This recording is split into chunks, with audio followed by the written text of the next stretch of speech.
Hello everybody, I'm in New Jersey, right in front of a large Korean grocery store. I know you guys are so interested in Korean cooking ingredients. Even though you are in the Korean grocery store, still be confused. Everything is written in Korean, you don't understand what it says. I was just thinking, maybe I should make a really nice video, very nice and informative video for some Korean grocery store shopping walkthrough. So today I invited some of my readers who have been cooking Korean food for their family and for themselves. So here they are. Yeah. Hi, I'm Cora. I married into a Korean family, so that's why I started cooking it, and my husband and I both love the cuisine. Hi, I'm Andrew, and I just love all different types of food, and I've been watching Maangchi's videos for about 3 years and making her recipes, so I'm super excited to be here. Hi, I'm Lucy Marvin, and I've come all the way from Washington, D.C. I'm very excited to be here with Maangchi today. Thank you. Hi, I'm Shawn. I'm so happy to be here today, and I love Korean food because I love anything hot and spicy. Hi, I'm Andrew Lee. I am Korean, so I grew up eating a lot of Korean food, but I'll be learning just as much as everyone else in this video. Yay! It'll be so fun today. See all these avid Korean cooks. We are ready to go shopping with all of you guys. You guys are watching my videos, including those who will be watching in the future, plus my 5 lovely readers. Let's go shopping!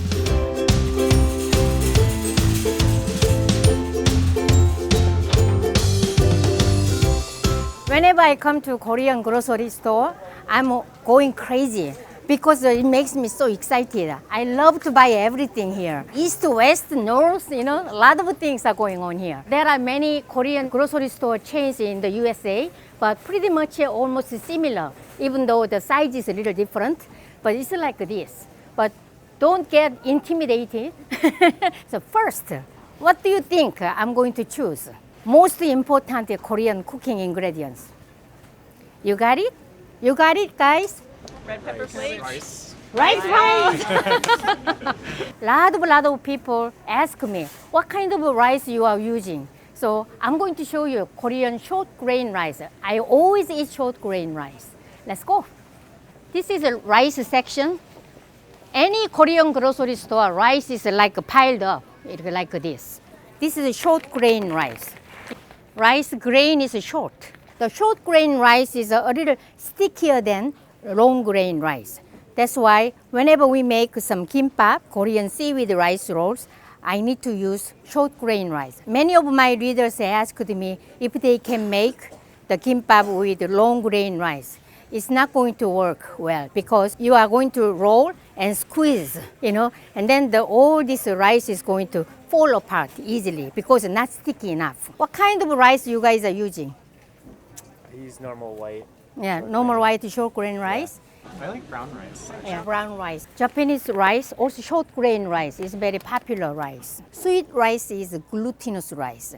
It has nothing to do with the taste sweet. Stickier than usual short grain rice. The next, let's go to produce. This is apple, strawberry, everybody knows that. I'm not going to mention this, but this is Korean melon. It's called Kitchenware, really sweet and crispy. How can you eat? Just peel it off and eat. Inside, scoop out, just like honeydew. Crispier and also firmer than honeydew. Perilla leaves, even now stems are long, but sometimes they package sell. But sometimes, sell this way. This perilla leaves are very herby and minty. I usually stir fry this, saute. And what I'm doing is this part is very tough, so I don't eat it. So I just cut this way, some tender part, and then stir fry with onion, garlic, and soy sauce, and really nice. King oyster mushrooms, slice it this way. You can make a bulgogi with this. Instead of beef, use this, slice. Tasty, really tasty. So I gotta mention this Kongnamul, soybean sprouts. Each stems and pretty and white, and that's the kind of a good Kongnamul. You can make a bean sprout soup. Soup is so delicious. And also, steam this and mix with the seasoning sauce, and then really, really, really tasty. What is the difference between mung bean and soybean? I know you've explained this before, but I just can't remember. Mung beans are small, like a green. and much smaller than soybeans. So mung bean sprouts is right here. I saw that. It's a mung bean sprout. So sprouts, but they're kind of head part smaller, right? So because the beans are small. Mung bean sprouts I use in my bindetta, mung bean pancake. We need this. This is Korean deppa, large size green onions. Stems are really thick and long and really sweet. When I make pancake or Korean spicy fish soup, I just add this and really nice. So Korean chili pepper, so green chili pepper. These days, this guy is not very spicy, so I use the long green hot pepper. You can get this at any grocery store these days, but this is very spicy. That's why that's my favorite. That's why this is in Korean grocery store.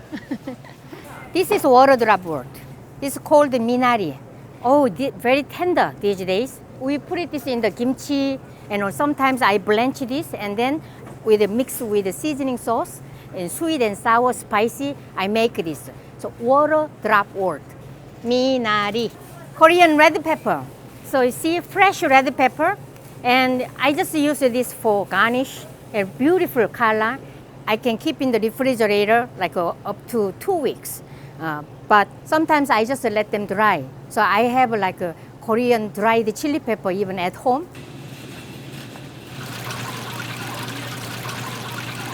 Taro roots, Toran, tastes like a potato, very soft. You need to know the special care because it has a little poison, in the skin part. So check out the how to do on my website. So now, chives. In Korean, it says 중국부추. That means Chinese chives. But real Korean traditional chives is this. See, what's the difference? This guy is very thinner and shorter. My recipe, you guys can use any type of chives. Even this, I usually use these chives because Korean chives are kind of seasonal, not easy to find them. So you can use these chives. Very fresh, I love that. This eggplant is thinner than usual regular eggplant. The skin is thin and just steam 5 minutes, and then you blanch this. After that, just seasoned with Korean spice. And very sweet and tender when you do this, like melting in your mouth.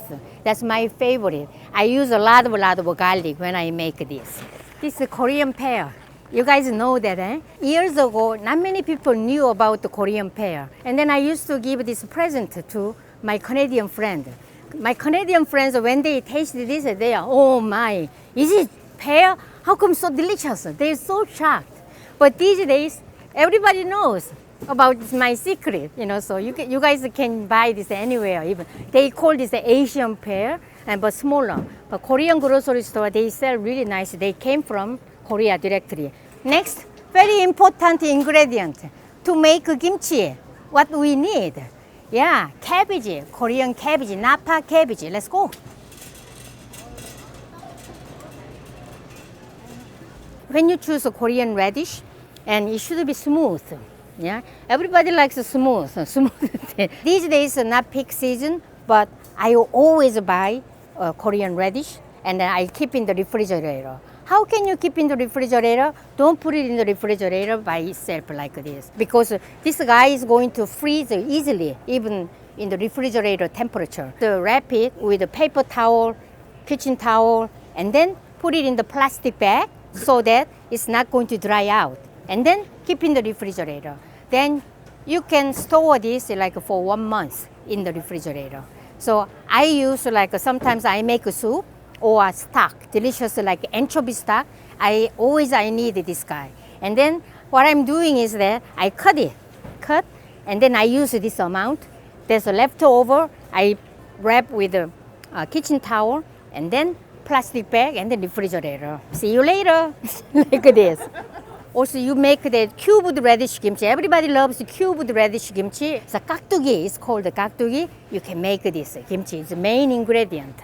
And this cabbage, napa cabbage. I'm always excited, especially whenever I travel foreign country. If I see Korean napa cabbage on their farmers market, my heart is beating. Because, oh my God, my relative is here. Something like feeling. When you choose this, lot of green stuff, there is not much blemish. And also, instead of really thick leaves and stem, I use thin one. Thin leaves are better taste because if these are too thick, after making kimchi, water comes out too much. So too much kimchi brine. Peak season is before winter starts. You know, that's really delicious. Everything, radish and cabbage are really delicious. But what else can I do? I have to keep making kimchi. Even though some blemish, okay, I have to make a kimchi. You know, because I run out of kimchi. I cannot live without kimchi. Yeah. Okay, I just only one item. This is produce section. I can introduce you and then let's go. We have a long day to work. So Korean sweet potato. American sweet potato is like, you know, orange color. Inside is a really beautiful orange. But Korean sweet potato is like this. Don't do this, you guys will come alone.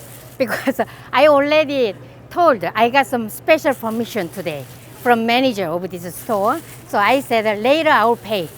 See, inside is very like some creamy color. Right?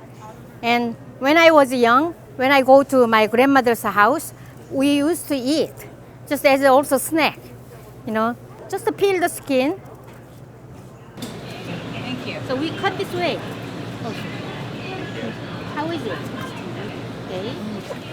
Good. Good. Huh? My reader said they love this one. They never imagined eating raw. What does it taste like? Very nutty, like chestnut. Like the chestnut. Very good, starchy. Yeah. Starchy. So when I was young, my grandmother's house, she put this sweet potato in the room. We are living together with the sweet potato. It's one corner, kind of a cold area, sweet potato. Sweet potato is easily frozen. So that's why it has to be warm, but not that warm. So that's why in the room, Korean like ondol, heated floor, and then there is no heat kind of place in the room. So it's never be under 0 Celsius, you know. This, we call this goguma in Korean. Goguma is our kind of meal. Sometimes we boil this, sometimes we eat it raw, you know. All the time we used to eat. And when we eat as a meal and as a lunch, we eat this with the kimchi. Kimchi and goguma, you know, simple meal. Goguma kimchi, I never heard of that. Yeah, but I don't know, you can try out. Okay. Yeah, let me know. Okay. Yeah. This knife, whenever I go foraging, mugwort foraging, and then this knife is very special for me. Yeah. So I just foraged this store today. Yeah. We just look around at all produce, you know, cabbage, and all essential Korean cooking ingredients that only you can find in the Korean grocery store. Next, spice paste sauce. My website has a really good list of Korean grocery stores worldwide. All the information about each store was submitted by my readers. So all information is very correct and reliable. Check it out. If you have Korean grocery store in your area, whenever I travel foreign country, I need to Korean cooking, I come to my own website and then to see the grocery store, and then I go